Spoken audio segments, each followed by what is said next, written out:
The year is 1877. The Dakota Territory is a grim and desolate place. But in the small town of Sweet Ravine, law and order rules. The keeper of that peace is the most feared gunslinger west of the Mississippi. Hold on to those 10-gallon hats as we present the adventures of Sheriff Rawhide Laww. It has been remarked before that experience is the best teacher, and also the hardest. To get the examination before anyone can study makes it just about impossible to succeed.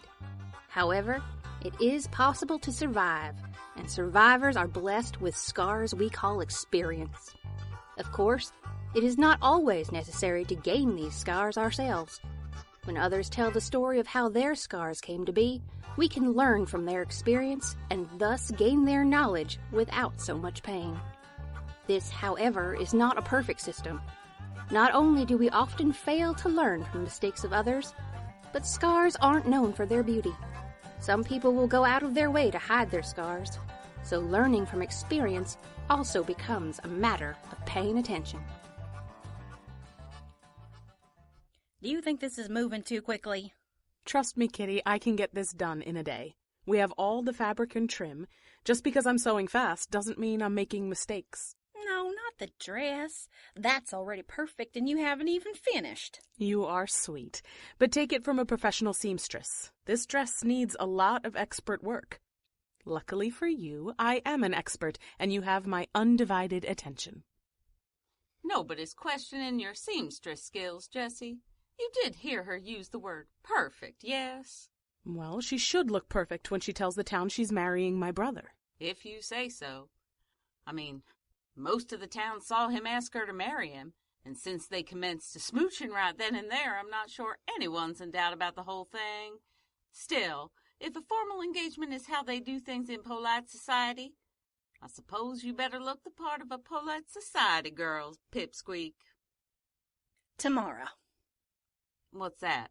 Officially, I become a financee. Fiancé. Yeah, that. I become one of those tomorrow. It just seems sudden. Don't get me wrong, Jessie. I want to marry your brother. I do. He is a good man. But do you think we're going too fast? I don't if you don't. If you do, then I do. That, Pipsqueak, is the difference between being supportive and being helpful. Jessie is being supportive and letting you know that if you feel you want to slow down, she'll slow down with you, and anybody who has a problem with it is like enough to have a fat lip. It's a sign of a good friend. But since you're not all that sure what it is you want, it is not especially helpful to you. What do you think, sir? Am I rushing into this engagement too soon? You do know I had met my husband for less than an hour before we were married, yes? That piece of gossip has, I assume, reached you. I may not be the best person to answer this for you. Though I might point out that you and Caleb are probably the happiest couple in Sweet Ravine, so fast isn't necessarily bad. Like Alex says, though, I can only support you in whatever decision you make. I can't really help you make it. Pipsqueak, I am going to do something I am generally loath to do, which is to interject my opinion into someone else's romantic affairs. Please take this as a sign of our friendship, which it truly is. Would you be so kind as to raise your left arm above your head? I can't, sir. Silas says soon, but right now I might tear out the stitches, and that... Ah, yes. You were recently shot, weren't you? Tends to remind a person of their mortality. Sometimes there just ain't a lot of reason to hold off on living the life you want to lead. I'm honestly a little surprised you're just announcing an engagement instead of rushing off to get yourselves in front of Reverend Michaels to finalize the matter. Oh, we thought about it, but, well, hasty decisions haven't necessarily worked out for me. All right, then. There's some fun to be had when you're a courting couple. At least so I'm told. But in terms of the butterflies you've got in your belly over an engagement tomorrow, you need to remember one thing. There is always going to come a day when you are going to get engaged tomorrow, when you are getting married tomorrow. If it's the tomorrow part that has you a bit shaky, remember, tomorrow's always going to be coming, and you can't stop it. Not, that is, until the day it ain't coming no more. Kitty, you're not planning to marry Silas in a cemetery, are you? No. Oh, good.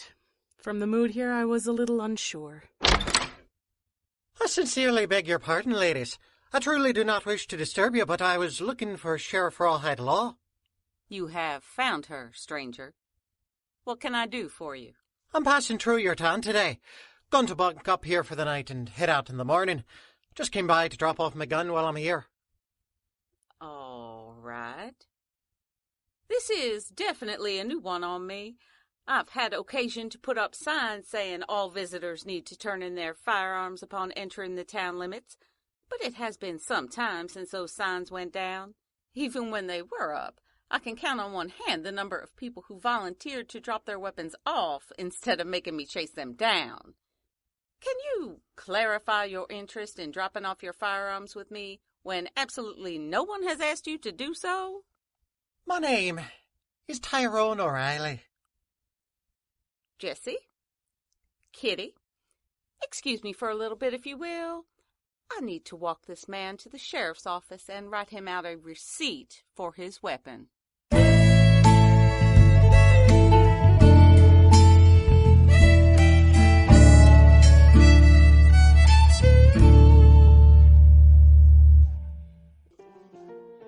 This is a bit of an awkward question, Caleb.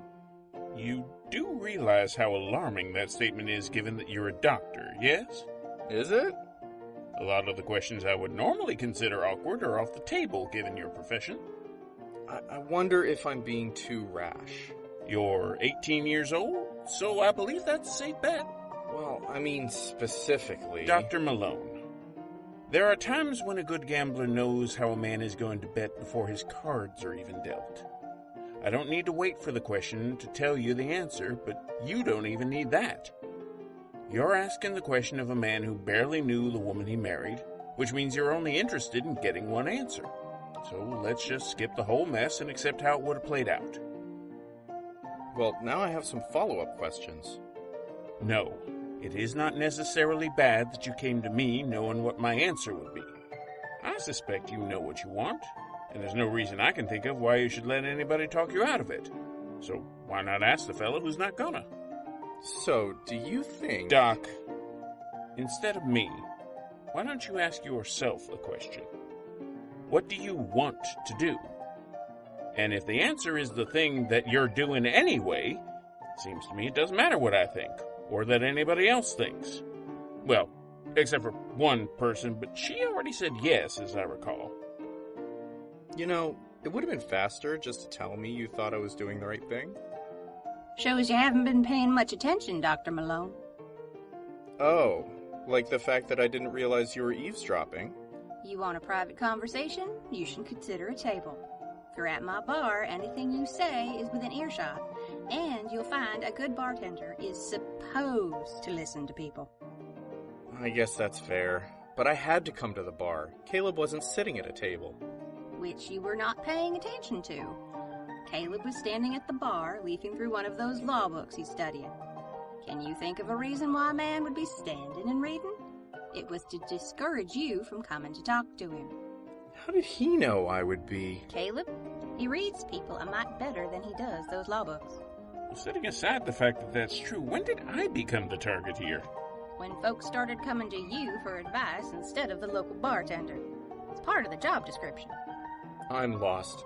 Why didn't you want to talk to me, Caleb? Because I don't like giving out advice, at least not long term. What card to play, or whether or not you should fold, sure. But I don't care much for telling young people how to live their life. I made a lot of mistakes when I was your age. Half of me thinks I'm not qualified to offer advice on how to miss a mistake or two, and half of me wonders what a horrible person I'd have wound up being if I hadn't made those mistakes. So I drag my answers out to stop you from asking me any more. that, and if you take his advice, then he feels responsible if anything goes wrong. You know, sometimes your being a good bartender is less of a benefit and more of a pain in my... Hey there, strangers. Nice to see you. Welcome to Sweet Ravine. It's all right if we bring our daughter, isn't it? Oh, you might be out of luck there, folks. Jody doesn't usually allow youngsters in here. I do not, but you're not exactly spoiled for choices of places to relax. Have a seat, folks. Just remember, children should be seen and not heard. Grown-ups always say that. It's not fair. It's a mite fairer than children should be outside, lashed to the hitching post, and also not heard. Since that's the only alternative on the menu, I suggest you take what you can get. But... That's enough, Millie. You do what you're told. Is there a place around here we can get a bed for the night? I have rooms I can let you stay in. It'll cost you $1 a night.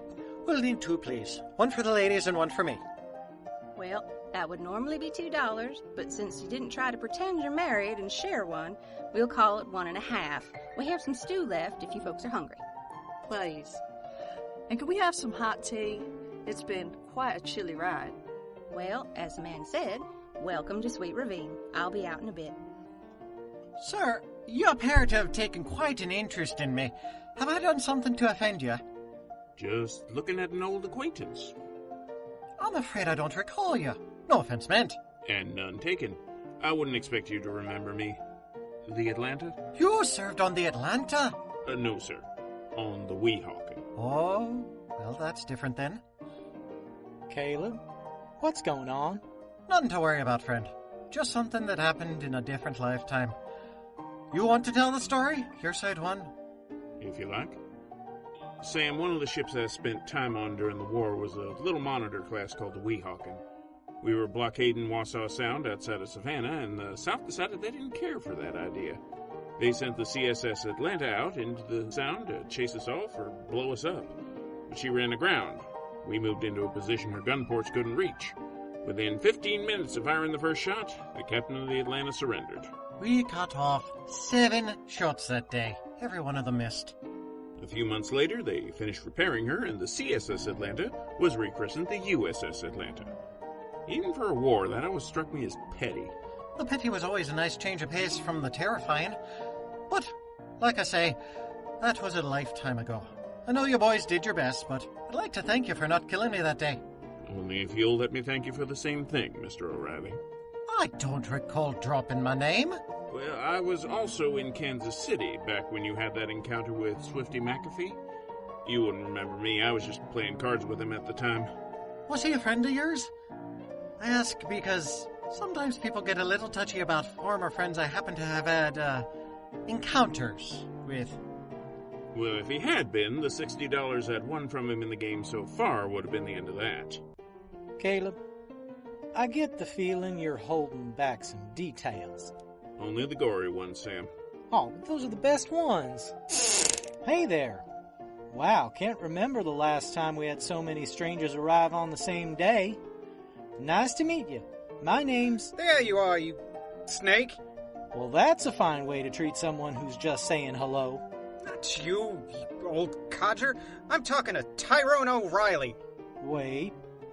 I know that name. Why do I know that name? Because he's a hired gunslinger. I have been, but you'll notice I'm not slinging a gun at the moment. And also nobody's hired me. I'm not a hired gunslinger at the moment, no matter how you define the term. How about I define you as a dead man? Feller, it's a big world, so I don't know if this is really the worst place in the world for you to draw a gun on an unarmed man, but it's got to be in the top 10. This man is a killer. Under the right circumstances, so am I. So is the man with the Derringer. Heck, even the old codger's been known to accidentally hit a target once in a blue moon. I mean, I could try to miss at this range, but I don't really fancy my chances. Believe me, if he's trying to miss, you're in a lot more danger. Now look, I'm sure if you came all this way to have it out with a professional gunfighter, you are not afraid of dying. But that just means I need to put you down right now before I wind up with 2 corpses on my floor. So, there will not be an additional warning. Put the gun away. This ain't over, O'Reilly. You come outside, and we'll settle this. No. Did you not hear me? I'm calling you out. I heard you fine, Roscoe. Even if I were interested in settling this with you, I handed in my pistol to the sheriff. If you wanted to kill an unarmed man, I can't stop you. But if you're waiting for me to draw iron against you, that's not going to happen. Call me yella, call me whatever you feel like. The answer's no. I want you to say that again, because I suspect when you hear the words a second time, you'll have a better understanding of how dumb you sound. I want you to give him his gun back. Why? So he can fight me in a duel. The professional gunman. Yes. The professional gunman who will definitely kill you in a duel. You don't know that. Uh-huh. This is the same professional gunman who has told you he does not accept your challenge, yes? Well, there ain't two of them. If there were two, I might be able to wrap my head around why you're asking me to give a man a gun to shoot you with. And it makes even less sense considering he already told you he's not going to use it. Well, look, I'm not going to shoot an unarmed man. That's good. So I need you to give him his gun back. Mr. Sawbridge, I think a review might be called for. When you shoot an unarmed man, that's either murder or attempted murder, depending on your aim. But the thing is, if you do the same thing to an armed man, it's still murder or attempted murder. To simplify, if a man isn't actively pointing a gun at you with intent to fire, you are not allowed to shoot him. If you're not clear on any of this, then I'm pretty sure we need to take your gun and lock it up somewhere. You don't understand, Sheriff. He killed my cousin. Well, you might have wanted to start this conversation with that little detail. If he's committed murder, I can go and arrest him. That solves all our problems, doesn't it? Yeah. Well, you see... Your cousin was actively pointing a gun at him with intent to fire, wasn't he? Well, maybe a bit... Two things are going to happen now, Mr. Sawbridge. You're going to put your pistol on my desk so that you're not tempted to do anything rash for the remainder of your stay here in my town. You are then going to get out of my office before I have an attack of apoplexy. Good morning. You're up early? Yeah, I'm used to being the one cooking breakfast. I don't sleep in so well. Well, you're paying guests, so I'll be doing the cooking. Biscuits and bacon this morning. But if you feel like someone to talk to, I don't mind the company. You want more tea this morning? The water will be hot in just a bit. Please. How's the little one? Oh, Millie's fine. I'm glad. But that wasn't my question. You can tell. I can. Not sure why you're keeping it a secret from a bunch of strangers who probably don't care one way or the other, but that's your business. Is your traveling companion... No, he's not the father. The father is a dead man who's not worth shedding any tears over, even if I didn't always think so. Tyrone is a friend of Millie's father, and he died from a fever a long time ago. That's why he's helping you now that you're on the run? How do you know so much about me? We get the occasional visitor who's here to stay in our fair town. The rest are either passing through or running away from something. I knew how to spot the difference by the time I was 13 years old. I did something I shouldn't have done. Something a woman with a daughter and another on the way should have known better than to do. Maybe I deserve to be punished for it, but they don't. Tyrone was the first person I thought of to run to. That might be telling you something, but go on. He talked about Canada like it was this magic place where we could start over. Made it sound like a fairy tale. It sounded good. It sounded real good. Less so now, though? It don't seem fair that I get my slate washed clean and he doesn't. Tyrone wants to put the gun down, but with Roscoe here, I don't know. Maybe that's just not something that can happen. You two want to start things over together? Is that it? That's what I want, sure. I think it's what Tyrone wants. You think right, Molly. Tyrone O'Reilly, you need to wear louder shoes. Not sure that's the message to take away, but we do have a cobbler in town. For now, though, let me pour you folks some tea, and then, well, it so happens I know one more early riser in this town who might be able to help.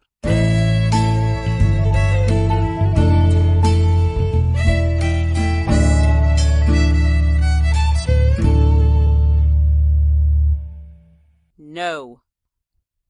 You have to. I'm not sure anything would, but I know for certain that argument isn't going to work. You told me I can't have my gun back until I leave town, and I'm leaving. So I need my gun back. It's my property, and you have to give it to me. You are planning to take this gun, ride north, and waylay Tyrone O'Reilly when he leaves town, aren't you? No. Darling, can I please play poker with this man? Seems unkind to have him be both stupid and poor, doesn't it? I'd be all right with it. Give him back his gun, Alex. He's going to need it in a minute. Cora, what are you doing? Well, this whippersnapper needs to have some sense shot into him. Or lead, whichever works.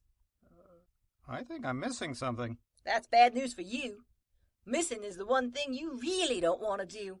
Calamity Canton, will you make something like sense for once in your life? You're calling this fella out? She's what? That's right.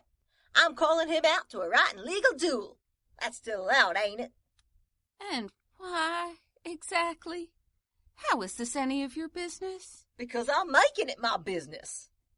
Well, I can't argue with that unassailable logic, but I'm gonna need a little more than that. My husband and I came to this territory to get away from all the idiots who wanted a piece of our hides because of what he did in Canada. From the moment we settled down until he died, Beauregard never had to pick up a gun. They were the happiest years of his life, and I'm not letting some fool take that away from another man trying to do the same thing. Mr. Sawbridge, will you accept this challenge? Coward like him? Probably won't. Don't call me a... Am I allowed to shoot this crazy old coot? If you accept the duel, there will be no legal repercussions. You will probably be dead, but there will be no legal problems. Isn't that what I just said? Here's your iron. Go stand over there.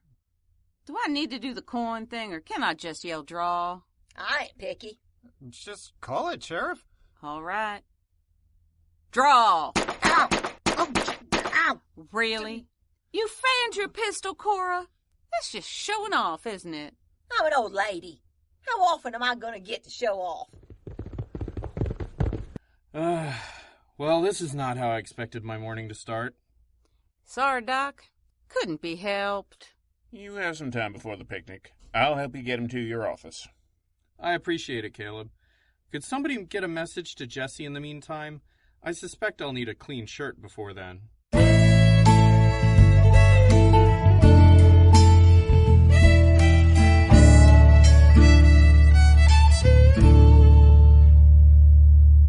You look really pretty.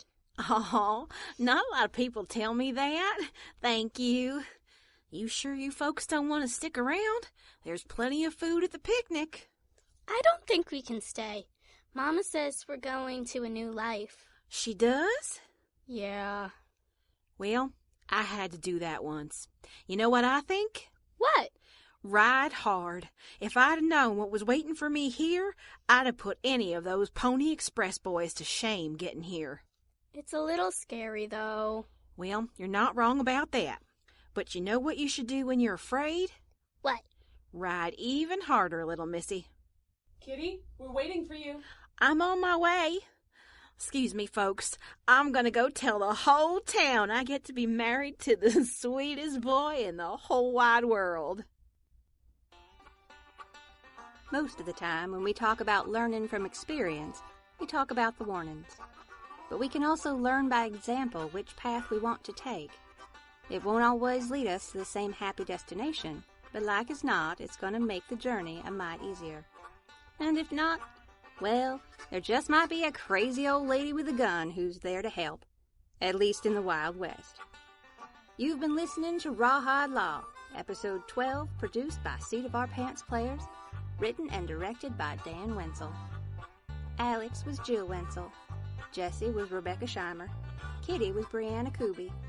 Caleb was Dan Wenzel. Silas was Aaron Manka-White.